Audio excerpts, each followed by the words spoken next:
afternoon and good morning to all of our Tel Aviv University friends around the world. Thank you for being with us. Shana Tova to all of you.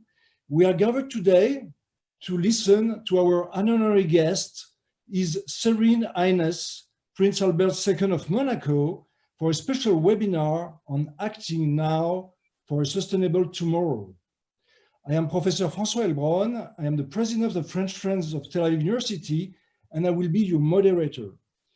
His Highness will be joined in this special conference by Professor Ariel Porat, president of Tel Aviv University, that you can see on the screen, Mr. Aaron G. Frankel, international entrepreneur, investor, and philanthropist, Professor Colin Price, head of the Environment Study Department of the Porter School of the Environment and Earth Sciences.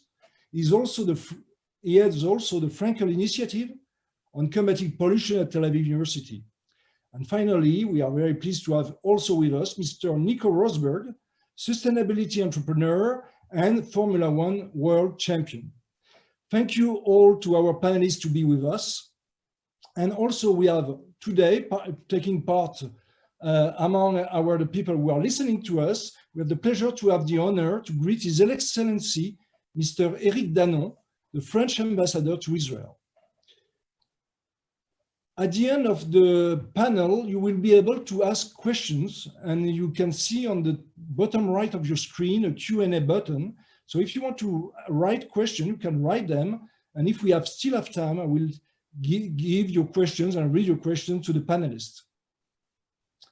2 years ago, His Serene Highness Prince Albert II of Monaco came to Tel Aviv University, where he was awarded a Doctor Honoris Causa in recognitions for his deep commitment for the preservation of the environment and benefit of the future generations, as well as his efforts to promote multilateral cooperation for the development of new solutions to environmental challenges, in particular related to climate, water, and biodiversity. We have the great honor that His Serene Highness Prince Albert II of Monaco has accepted to be our guest in this special webinar for Tel Aviv University. So first, before asking him questions, I will ask His Serene Highness to address us, as well after him, the Tel Aviv University President, Professor Ariel Porat. Your Highness, the floor is yours. Thank you very much, Professor Elbron, thank you for giving me the floor. Dear President, Your Excellencies, dear Aaron Frankel, dear Nico Rosberg, professors, ladies and gentlemen, dear friends, to begin our discussions today, I would like firstly to briefly thank you for organizing this event under these conditions that are very difficult for all of us, but especially for our friends in Israel. And so we think of you at this time. Obviously, we would have all preferred, I think, to meet in person and to meet at this beautiful university of Tel Aviv University, which I've had the pleasure of visiting, as you mentioned, 2 years ago, and which gave me the honor of becoming a Doctor Honoris Causa. This was a wonderful event. In any case, I'm delighted that we are able to share this time together. As we all know, that the health crisis that we are experiencing must not distract us from the other crises that are shaking our world, and in particular, of course, the environmental crisis. Especially since this environmental crisis is at the root of many problems. Since our discussions today are focused on the challenges of environmental protection and sustainable development for the 21st century, how can we fail to see the destruction of ecosystems that has a direct link to our health? How can we ignore the fact that climate change will have, and it already has, an impact on the situation of many fragile populations and consequently on migration? How can we fail to perceive that the water issue, so prevalent in the Middle East, is a major security challenge? How can we fail to see that the energy issue and the end of hydrocarbons will reshape the political balance in this region as they will in the rest of the world. How can we not believe that the energy transition will provide us with the opportunities for new growth, one of the economic drivers of this century? For all these reasons, it is vital to continue and to foster this dialogue, even during a health crisis. And I would say, especially during a health crisis. I think we cannot afford not to, as we hopefully will exit, when we will exit this health crisis, not to go about our ways as business as usual, but to take this opportunity to embrace change, and change in a more sustainable model for everything that we do. So I'm delighted to join you today. That those are just a few words of introduction, and I thank you so much again for hosting this meeting. Thank you, Your Serene Highness. Now I will ask Professor Ariel Porat, President of Tel Aviv University, to greet our panelists and all our friends that are around the world that are with us today. Thank you very much, Francois. His Serene Highness Prince Albert II of Monaco, Mr. Aaron Frankel, Professor Colin Price, my colleague, and Mr. Nico Rosberg. We are in the middle of a terrible pandemic. It's a terrible crisis. It's a global crisis, and Israel, unfortunately, suffers as many other countries. You might know that just these days, we entered again to a lockdown. That is the second wave of the pandemic. And I believe, and I think my emphasis would be similar in a way to those which has been made by His Serene Highness, that at time of pandemics, it seems to me very natural to think about pollution and to think about environmental crises, because there is something very deep, which is a common denominator of both crises, both the pandemic one and the environmental one. In both cases, billions of people, or millions, sometimes billions of people, are under risk. In both cases, many people need medical treatment or medical help at the same time. So the challenges for society are quite similar. It's not a coincidence that at Tel Aviv University, just in last year, we established 2 new centers. The first one is combating pandemics, and the second one is combating pollution and sustainability. The latter one is led by the Porter School of Environment, and specifically by Professor Colin Price. I must say that that latter center, the one on pollution and sustainability, the establishment of that center is a consequence of the conference that we had in Monaco last year.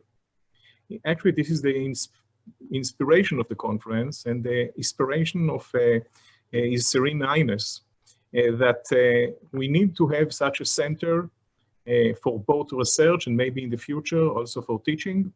And so this is one advantage that we were able to reap from the conference of last year. Last year, there was a conference in Monaco. We have met in Monaco, this wonderful place. I hope that we would be able to meet again either in Monaco or in Tel Aviv, at Tel Aviv University next year. The collaboration between Tel Aviv University and Monaco is of utmost pride for us. We are also very proud, His Serene Highness, that you have an honorary doctorate of Tel Aviv University, and we consider you as a very dear and close friend of Tel Aviv University. It's a real privilege to have you as our friend, as well as Aaron Frankel, who is another dear friend of Tel Aviv University. Last time, as I'm sure you all remember, the conference was under the auspice of His Serene Highness, and and it has been supported by Mr. Aaron Frankel, that among many other things is also a member of the Tel Aviv University Board of Governors. So I'm very much looking forward to hearing the lectures and the discussion that we are going to have. And Shana Tova, which is Happy New Year, the Hebrew Happy New Year, good health, and thank you so much for hosting us in this wonderful event. Thank you very much. Thank you, President Porat. Thank you for your greetings, and thank you, Your Serene Highness. Now we'll start the panel, and after these greetings, I would like to start the discussion with His Serene Highness Prince Albert II of Monaco. I will ask him 4 questions on the challenges of environmental protections and sustainable development in the 21st century. So, Your Serene Highness, our first question is, what do you see as the main challenges for protecting our environment in the next decades? Thank you very much for these questions. I think the main challenge is obviously in view of the climate crisis is for all of our countries and all the countries that have adhered to the Paris Agreement that we have to stay on target, if not more, of the goals that were set that we all agreed to, and when we set our own goals, every country had to set their own goals, that we absolutely have to stay on target to reach either carbon neutrality or whatever objective we have for 2030, but also for 2050. And you saw that China has made up its own goal of reaching carbon neutrality by 2060. That's another decade. I hope it's not too late by then. But it's a very strong signal. So we absolutely have to have our society, have all our countries and societies in general to move toward that decarbonization, and to absolutely fundamentally we have to invest in new renewable technologies for our energy needs, and this is absolutely paramount, and this will condition not only all the mechanisms for climate mitigation, but it will help alleviate the pressure of the climate change disruptions on different ecosystems. It's not the only thing affecting ecosystems, of course, but that will play a major role. And so I think that is the main challenge is to keep on track and to keep the pressure going on all of us to come out by 2050 with a significant, if not a drastic, reduction in our greenhouse gas emissions. Okay, thank you very much. Very clear, and thank you. The second question we have is, what role is Monaco playing in pushing environmental regulations in Europe and in the world? Well, I think we've been able to, on our scale, of course, but to our main features of our sustainability and also reduction of greenhouse gas emissions is mobility, and we've been able to do a lot of progress in not only our public transportation, our putting at disposal to go toward a cleaner mobility, electric vehicles and electric bikes that are available for rental, but also we've had, and Mr. Ambassador Foutrier, who's next to me, Mr. Foutrier, he's practically the father of a very successful event called EVER, and that is the electric and alternative energy vehicle show that has been happening in Monaco for the last 20 years almost. And so that was where we've been able to showcase different technologies, not from all over the world. And so I think that that has helped the discussion with other European countries, and I think has enabled us, along with other with different other elements of greenhouse gas emissions that we and of course are great that my foundation's focus on oceans and ocean conservation and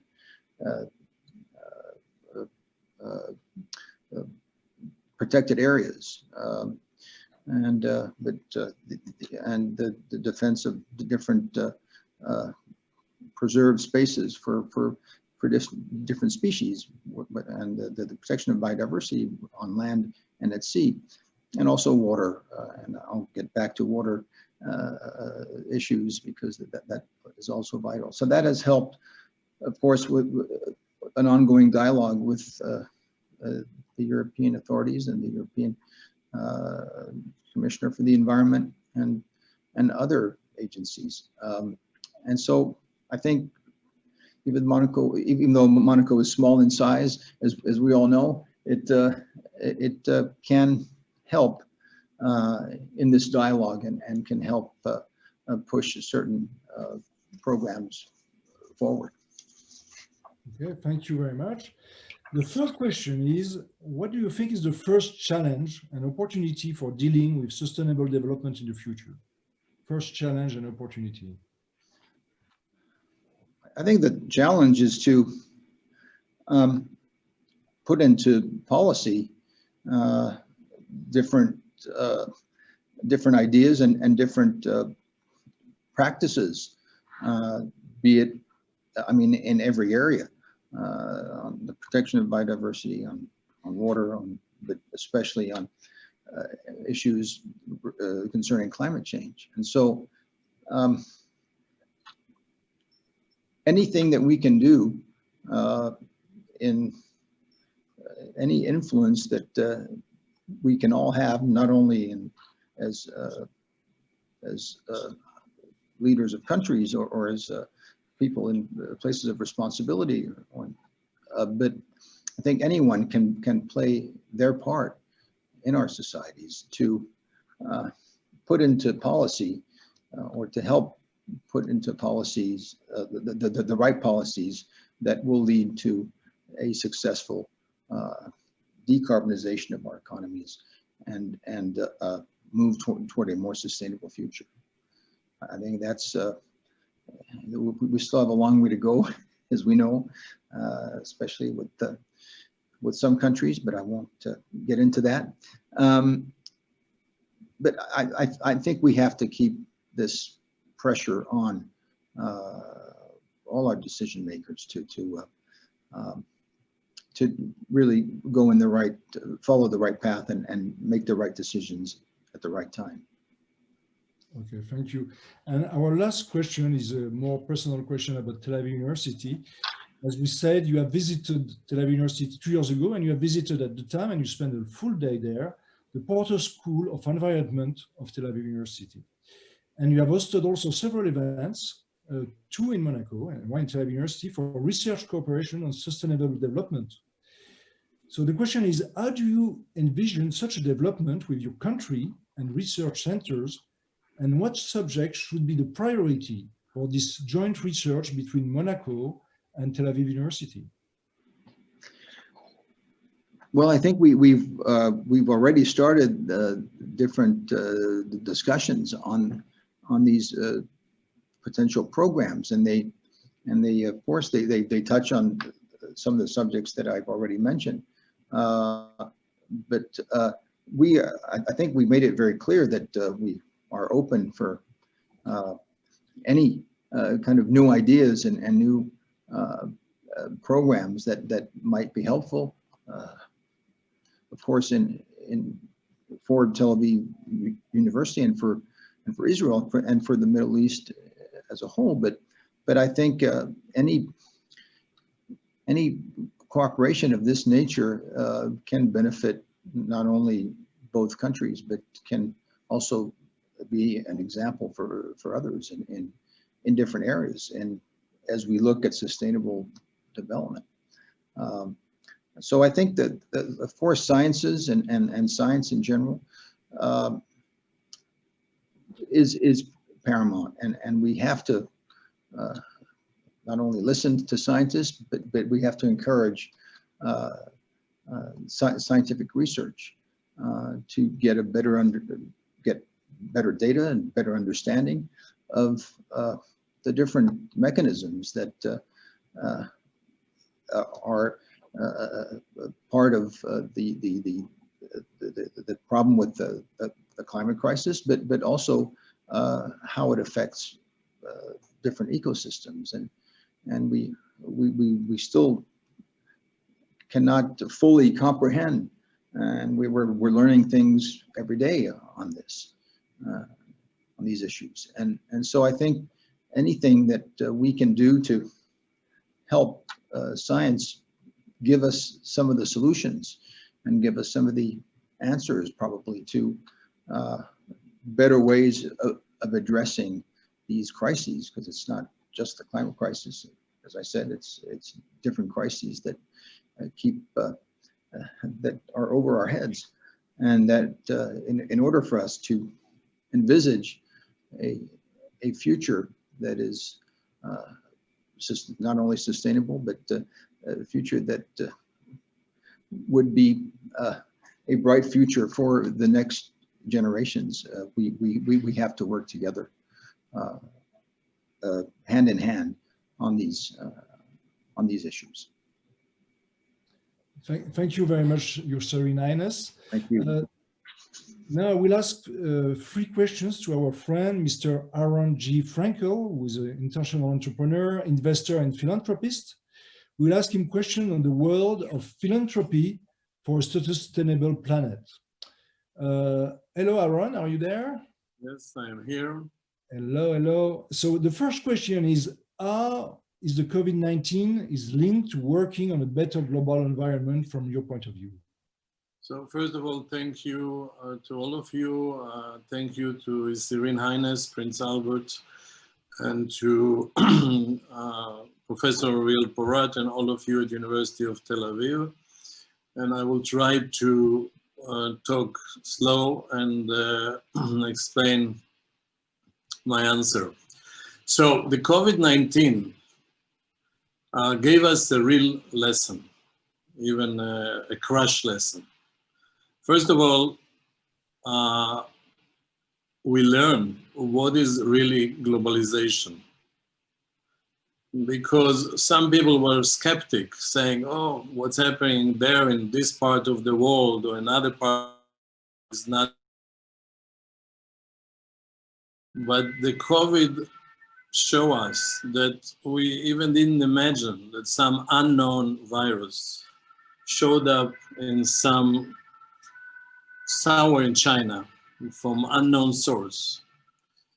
And the old world, after a few months, is in a close down. So this is a real one lesson of what globalization means. The second lesson is on real crisis management in real term. Who can manage, who really did manage, who managed better, who is in real crisis and failed. And this is like a message to us, a tough and strong message. And it's not finished yet. To look at ourselves and come to conclusion, and it's having a direct, important consequences related to the environmental issues. Because if you look at if you can say the positive side of the COVID, you see that the planet start to heal, start to be repaired.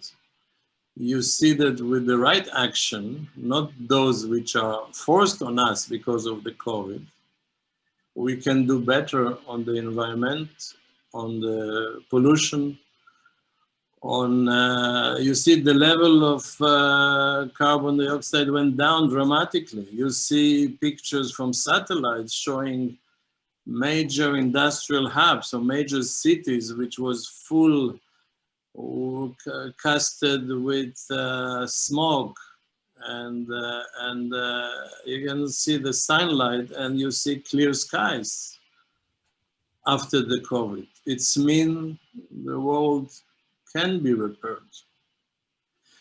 And yesterday in a small talk with His Highness, I say that maybe even without the corona and when it's over, maybe it can be a good idea that once in few months we put ourselves in self-quarantine just to reduce and to heal our planet. So definitely the COVID-19 is giving us a great lesson, and it's very much related to our year after year before the corona battle for better environment.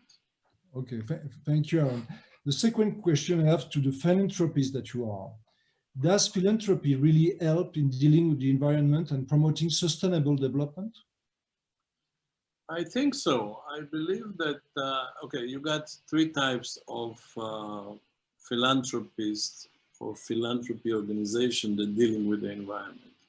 So you got the short-term one, local communities, governments doing whatever they can to help and resolve crisis and local problems. So this is this is done on the local level, and in each place you have different organizations which are promoting and dealing with it.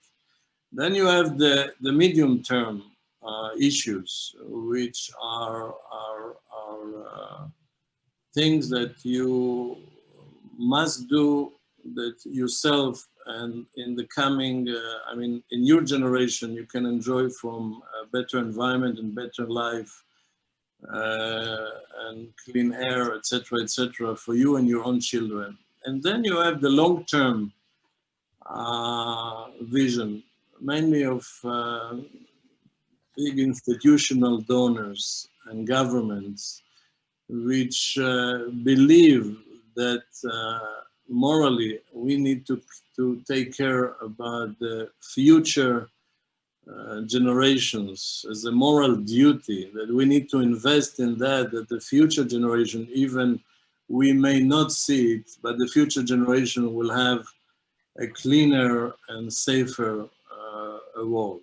So I do believe, even now in the corona times, maybe the focus is more on the immediate needs.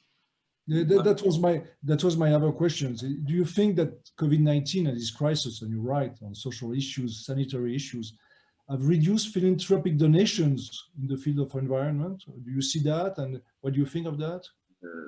To my understanding, it's conflicting informations. Some I know that some increase their donations in these times, but the focus is more on the urgent related COVID-19. And but on the long term, as I mentioned, these big institutional donors, the multi-billion funds which created continue on the long term, and the COVID doesn't disturb the strategic plans they have. But definitely on the local level in different areas and countries, people are more focusing on issues which are more burning now, which are more important now to solve related to the COVID-19. Thank you, Aaron. And the last question is related to Israel and Monaco. How do you think Israel and Monaco can work together to provide a light to the nations when dealing with the environment? So, from your experience, what do you see? Monaco and Israel and University of Tel Aviv are both centers of excellence, and both are striving to be each one in his capacity the best place you can have. His Serene Highness is for years acting and domestically and internationally in all these issues of environment, clean air, clean sea, protecting nature, etc., etc.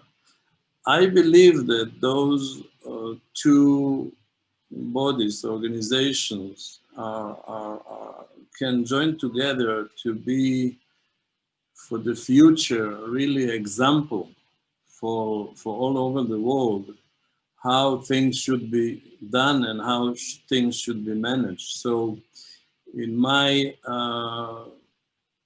modest capacity, I try to do what I can to bring together the knowledge and the will and the wish to develop. And I know that many organizations in Monaco are connected now with scientists in the University of Tel Aviv, working on few programs as was agreed.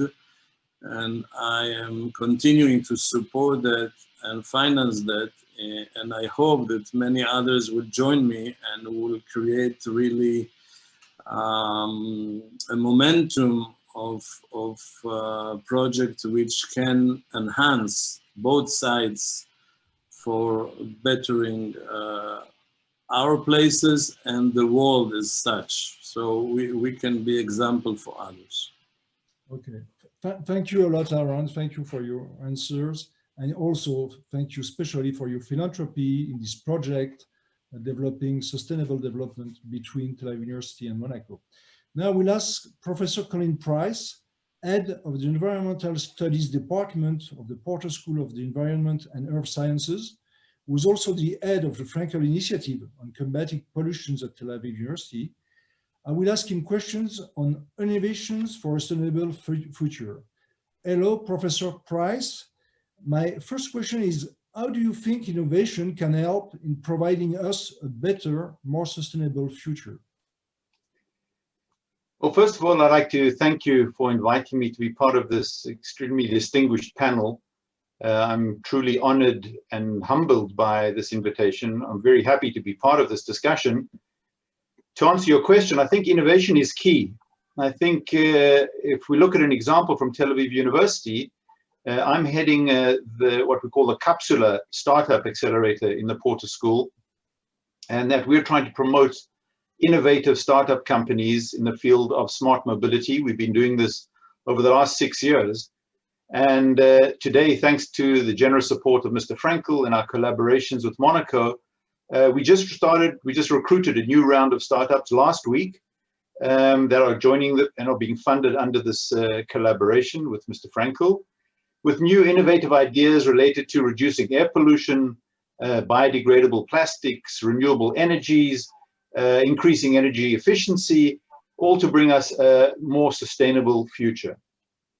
And I think the bottom-up approach of innovative, out-of-the-box thinking is really what we need to reach a more sustainable future. And not only technological innovation, we need new innovative ideas for improving how the public gets involved in the sustainability and in climate change issues. We need to figure out how to reach out to politicians, developing incentives for industry and countries to make the big changes that are needed before it's too late. So I definitely think there are many opportunities for innovation at all levels, and small startup companies in Israel and Monaco can definitely be part of the solution. And this is actually a huge opportunity for many small companies and small countries like Israel and Monaco. I remind you that Israel is one of the world leaders in innovative water technologies. We recycle nearly 90% of all our wastewater, 4 times higher than any other country in the world. So we can also be a world leader in sustainable solutions for the future. And that's where we're aiming together with the partners in Monaco. Okay, thank you, Colin. The second question is linked to a question we have asked before. Can we learn from the COVID-19 crisis about the climate change crisis? Definitely. I think there are a lot of lessons we can learn, and we have learned from the COVID crisis. I'll only list 4 of them that I thought of. The first one, and maybe the most important one, is listen to the scientists. Listen to the scientists. We saw at the beginning of COVID, the scientists were telling us the predictions. They understood what pandemics are, how they spread, what we need to do. Most people, most governments didn't listen to the scientists. The same about climate change. We're in a climate crisis now, which is going to be long-term. I've been a scientist in this field for 30 years, and the scientists have been telling about the problems. We have the evidence, we have all the data, the models. There are uncertainties always. We don't know everything, and especially looking into the future, there are uncertainties for predictions. But every few years, we publish the reports in the United Nations, IPCC. You have to listen to the scientists. And we have a clear example of countries in the world who didn't listen to the scientists with COVID-19, and things have got very much out of hand in those countries. The countries which did listen to the scientists are in a much better situation. The second point, and what we can learn, is, again, what we heard from Mr. Frankl about the global village. And here we have a classic example of the butterfly effect. Some guy in a Chinese market ate something which was infected by the virus, and within 2 months, the world was shut down. And the same with climate change. If the burning of the forests in the Amazon are affecting the greenhouse gases globally. The burning of coal in Europe or in China is affecting us all. We're a global village, and whatever happens in one location is affecting the atmosphere, the oceans all over the planet. On the other hand, there's a positive side that the global village, again, allows us to work together. We saw the world coming together with COVID, and the same thing to resolve the problems of climate change. We have to work together as a global community to find the solutions. The third thing, and this is related to what we see in the COVID, is that governments have to have an extremely important role to play in the decision making. People would not go outside wearing a mask, and they would not shut down their business and would not shut down the airlines if the governments didn't tell them to do so. We have to have rulings and leadership to actually cause change to occur, whether it's through the COVID or for climate change. And thankfully, we have some leaders like His Serene Highness, which are leading the way with leadership on environment. But unfortunately, we all have other leaders who are not doing much about it and are actually denying that we have a problem. And so we really need strong leadership around the world to make these difficult decisions and changes, whether it's related to COVID or it's related to climate change. And the last thing I'll say about the lessons we can learn from the COVID is based on a quote by Benjamin Franklin from a few hundred years ago, that an ounce of prevention is worth a pound of cure.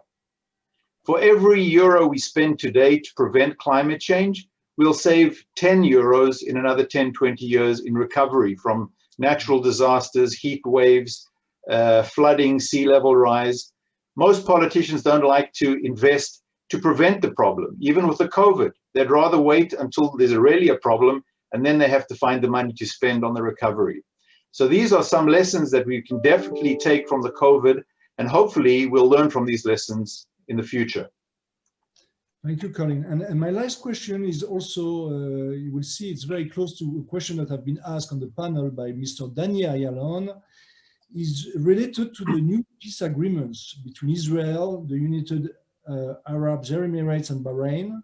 Do you think this new peace agreement could promote finding solutions for a more sustainable planet? And I'm looking at the question of Mr. Daniel Ayalon. He's speaking about food security, water availability, affordable clean energy, a lot of things where Israel is very strong and where perhaps we can have partnerships with the United Arab Emirates and Bahrain. What do you think about it? Well, I definitely hope so. I think to find the solutions to the climate crisis and other environmental problems, we need both innovative, out-of-the-box thinking, but we also need capital investment. And between Israel and the Gulf states, we have both of these. I've already started making contacts with colleagues in the UAE, and we're already starting to think about a workshop already in February on joint collaborations in environmental topics.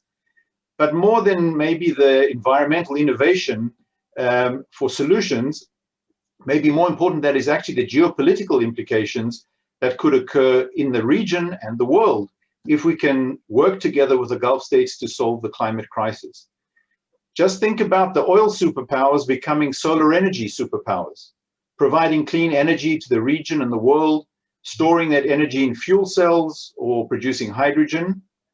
In fact, Christiana Figueres, who was the architect of the Paris 15 Accords, she told me when she was in Israel to get the Dan David Prize from Tel Aviv University that the most difficult country to convince to sign the Paris 2015 Accords was Saudi Arabia. And she went there, met with the king, and she was surprised that after her positive attitude and convincing all the countries that this is a win-win situation, we have an opportunity here of making the world a better place, cleaner air, cleaner water, not having to pollute it with fossil fuels. And she said when she left Saudi Arabia, she quoted that the king of Saudi Arabia told her that he hoped to live to the day when Saudi Arabia would export its last barrel of oil. So this is an extremely positive situation that now with the new relations with the Gulf states, I think this could become a game changer for finding solutions for the climate crisis and also the geopolitical situation in the Middle East. Thank you a lot, Professor Price. Before giving the floor to Mr. Nico Rosberg, I just want to address a question to the Prince, if I may. It's linked to the previous questions.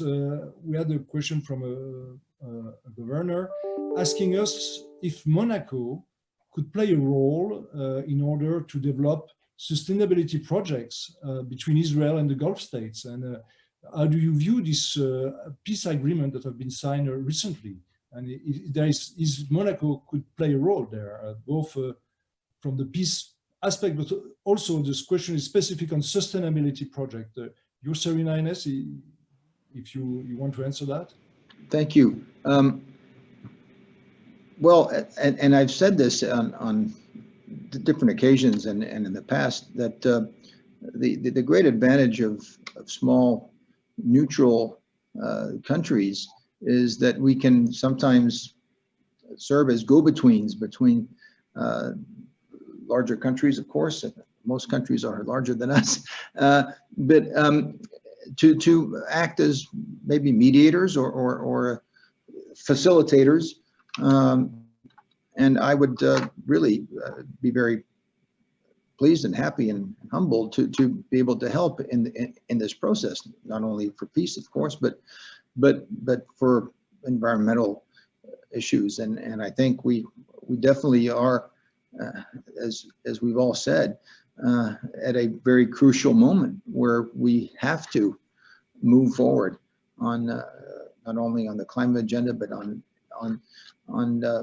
also the science helping us find these solutions. And I think if we can bring countries that did not work together before, work on these issues for a more sustainable future, I think every effort has to be made to ensure that process is possible. Thank you, Serena Ines. Now I will ask Mr. Nico Rosberg, who's a sustainability entrepreneur and was Formula One world champion. And we'll ask questions on investing in a greener future. The first question is, can you tell us how the investment world is helping to make a greener future? Mr. Rosberg? His Serene Highness, distinguished guests, it's an honor for me to be on here. Well, the investment world, I mean, we saw it from BlackRock, for example, that they have said very, very strongly and sent a big warning out to all companies that if companies don't align themselves with the climate goals, then they will not invest anymore into those companies, and that's a huge threat to their existence. You know, so this is a message from one of the greatest powerhouses out there, which I respect so much, because the power from the financial institution is very, very inspirational. Professor Price, if I may just come back to you about Saudi Arabia. I'm not sure, to all of you listening also, Saudi Arabia is now has a project ongoing called NOEM, which is the emission-free city of the future. And I'm in touch with them for various things, and it's really fascinating. I would really recommend that you all you all check that out. You know, they're expecting to need to invest $1 trillion in building the city up from scratch, and it's totally sustainable, totally circular economy, totally renewable energy. It's an incredible initiative. So it really shows how serious they're taking this as well, which is important. Mr. Rosberg, you are focused mainly in the smart mobility sector, where Tel Aviv University is very strong. And perhaps you should come to Tel Aviv University to see what Professor Price and his teams are doing on that subject. But do you have plans for investing in other sectors on the future? Absolutely. Israel is on my bucket list to visit, because you're doing a phenomenal job there with innovation, really a global powerhouse. So that's very impressive. To be honest, my focus has been on mobility because it's my home. I'm a mobility world champion as well, so it's really it's my core. And as an investor now, I have more than 20 startups in my portfolio. None in Israel yet, but I'm working on that. And so no, my focus is on that. And particularly in the last couple of months, for example, flying taxis. In Germany, we're leading the way with 2 companies. It's called Volocopter and Lilium, where His Serene Highness, I hope we will have them in commercial use in Monaco very, very soon. I'm extremely looking forward to that. And in fact, I got my first ticket for the first flight last week from one of those companies. They're now on sale on the website for everybody. And it's not science fiction anymore.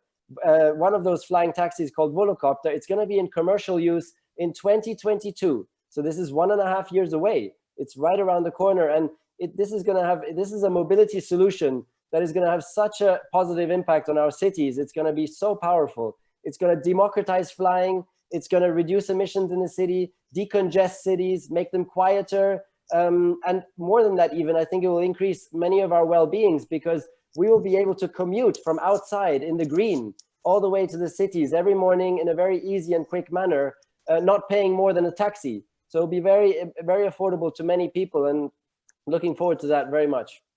And I must give a compliment also to His Serene Highness and Monsieur Fautrier as well for what's being done in Monaco. So in Monaco, I get from A to B using little Renault Twizzys. It's our car sharing model. It's called Mobi. I have the app on my phone, and you can park on the motorbike parking spaces as well. And it's a great solution, totally electric, totally clean, emission-free. So it's really nice to see how Monaco is trying to stay right at the head of the curve. Yesterday, I saw our first electric buses being deployed, which I was also very impressed. I just drove by it yesterday.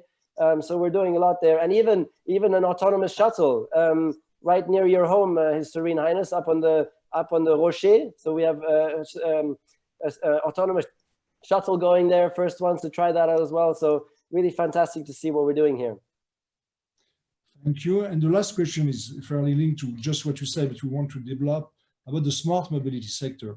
When do you think we will see autonomous vehicles on the streets of Monaco and also on the streets of Tel Aviv? Yeah, sorry. So I jumped the question there. Streets of Monaco since July 2019. So since middle of last year. So that's awesome that we're I mean, streets, huh? It's up on the Rocher. There's one shuttle. So we're trying to learn and gain experience there.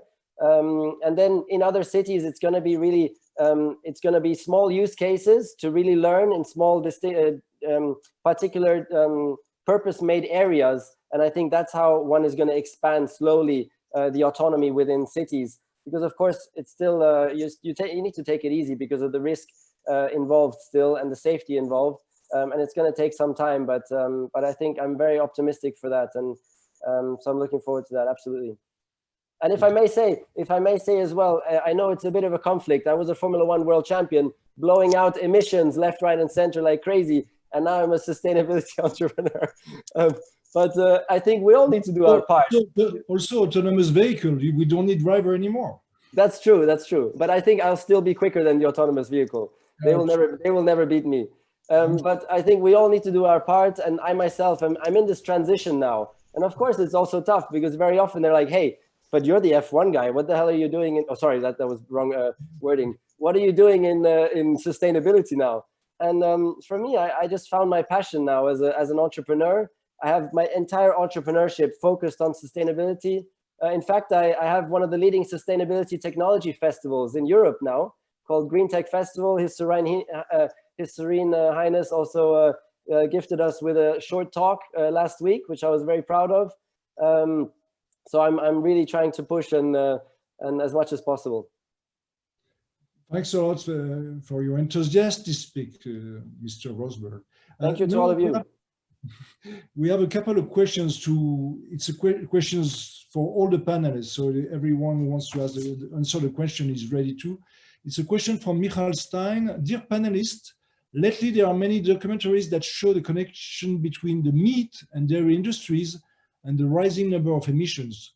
What is your educated opinion about it, and what can we do about it? So if someone in the panel would like to answer this specific. Sure, I can start. Professor Price? Yeah, well, meat is definitely a problem, but specifically beef. If you're talking about beef, there's a lot of hamburgers we eat around the world. And beef, not only does it, cows emit a lot of methane, but also sheep and goats and others, but mainly beef is the biggest problem. But they also use huge amounts of water. For every kilogram of meat that we get on our plate, there's maybe 10 times, if not more, liters of water that we need to use to actually water them. And so agricultural is definitely a big part of the greenhouse gas emissions. And when we talk about agriculture, beef is one of the main culprits. I don't like to tell people not to eat beef or to stop eating beef, but definitely having 1 or 2 hamburgers less a week or 1 steak less, if everyone did that, it would have a big impact. Professor Price, we are eating a Beyond Meat burger almost once a week at the moment with my kids. My kids are 3 and 5. And it's, yes, I hear you. Delicious. And the phenomenal thing about this is that in America, I mean, those of you living in America will know that, but the Beyond Meat burger is in the real hamburger shelves. And in fact, 90% of the purchasers are meat eaters, not necessarily vegans, because they buy the Beyond Meat burger just to have a healthy alternative for a couple of times per week. And I think that's really, really powerful then, that we're not just addressing vegans there, but because of the health benefits, we're addressing meat eaters with that. And of course, we all know environmental impact will be huge. So to all of you, I can recommend, check out Beyond Meat. And I'm not invested. In addition to the emissions from the beef and from the animals, you need land to grow them. And that's one of the main reasons we're having deforestation in the tropics, is basically to grow cows for the West who wants their hamburgers. So eating less meat, having less beef, you're actually also saving the forests in the tropics, which are actually taking up a lot of the carbon from the atmosphere.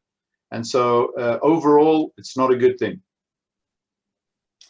Thank you. Thank you. I have another question from Cindy Odison. It's related to some subject we've touched already. Do we believe that the pandemic is correlated to climate change and the virus jumping species? Is there a link between the COVID-19 and the climate change? Professor Price, perhaps.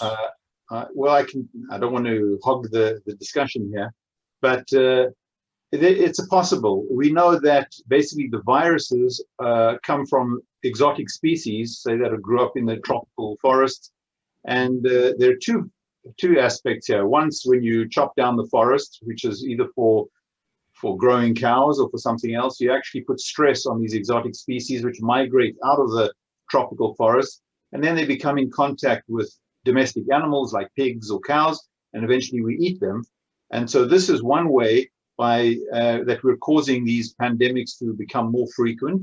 But also the global warming, the temperatures are also causing species to migrate to cooler temperatures, which again means tropical exotic species are leaving those regions where they've been for thousands, if not millions of years, and are becoming in contact with domestic animals, humans, and that's how they pass on the pandemics to people. So some of the predictions show definitely we'll see an increase in these pandemics in the future, driven by climate change. Thank you, Professor Price. Before concluding our panel, because we are close to 4 p.m. in France, I'm in France, and to 5 p.m. in Israel and all our schedule over the world. Perhaps His Serene Highness Prince Albert II of Monaco will want to say something before we close the panel and we thank the participants. Your Highness, you have cut the mic. Yes, it's on. It's on. Am I on now? Okay. Yes. Sorry. No, thank you for everybody really for this wonderful panel discussion, and I think there were some great statements put forward. I also agree completely with the last couple of questions that were answered by Professor Price very eloquently. So I think we really, this only shows that we have to keep our planet in balance and keep healthy ecosystems, because healthy ecosystems means healthy humans, and that we are part of nature. We're not over nature, and we don't dominate nature. We are a part of it, and so we have to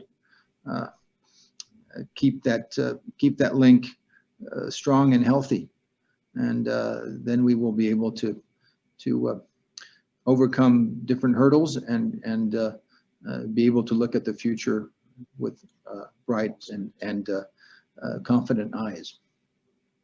Thank you, His Serene Highness, and thank you very much to have been with us today.